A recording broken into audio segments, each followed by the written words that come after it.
Hey guys, if you make a common mistake, you may end up spending thousands of dollars on repairs that you may actually not need. Make sure you stay until the end, we'll explain what it is.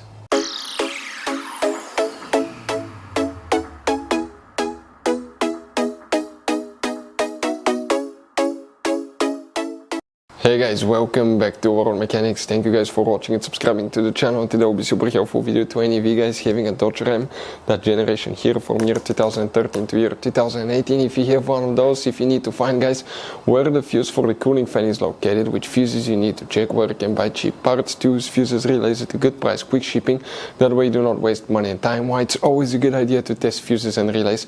All that guys will be covered absolutely free for your convenience. Make sure you stay until the end. So, let us tell you a little bit about us guys. Every single car we get here at the garage, we try to make at least 200 to 300 free repair videos.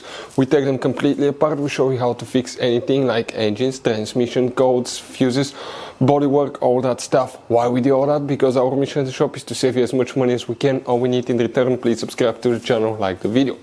On this channel guys, specifically, we will be making a video about every single fuse, every single relay on that Dodge Ram. And let's say you're in the middle of nowhere, your fuel pump fuse goes bad, all we have to do, find our video, watch it for a minute or two, replace that fuse, you're back on the road. So we do that guys to help you as much as we can. Also, we have more than 14,000 free repair videos on our YouTube channels that can save you thousands of dollars in future repairs. So let's start on it now. So guys, the cooling fan fuses, where you can expect to find them, you may have up to 3 of them. One of them is extremely hidden. We will demonstrate on this generation Dodge Ram here. First you need to go ahead and open the hood. Under the hood guys, on the driver's side, you see where your car battery is located. Right in front of it you have that cover. You have 2 notches. Press them, you can open that cover, and underneath you'll find the main engine fuse box with a layout like this one. Before we continue, let's explain quickly why it's always a good idea to test fuses and relays.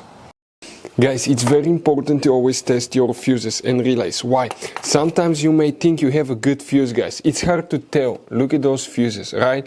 And sometimes, okay, you pull the fuse. Okay, I'm going to get the fuse puller and I'm going to remove one fuse.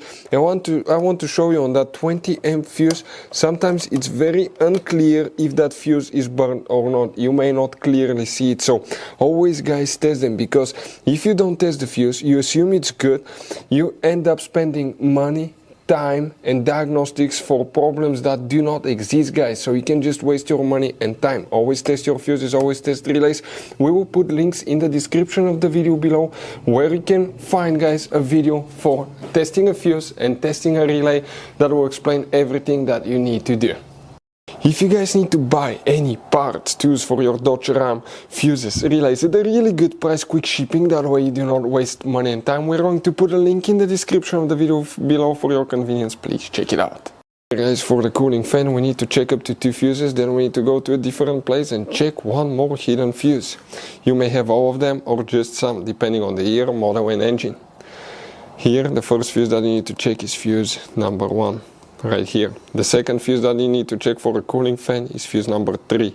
We don't have that one specifically, but it will be right here if you have it. Next, open the hood again guys. Now come to the car battery.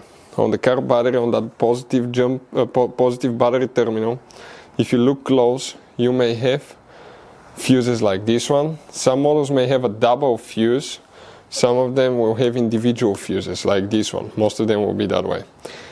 Now, here you need to find the fuse that says 100 amps. In our case, it's that one here. That's the one, guys, for the cooling fan as well. Hopefully the video will be helpful. Thank you for watching. See you next time.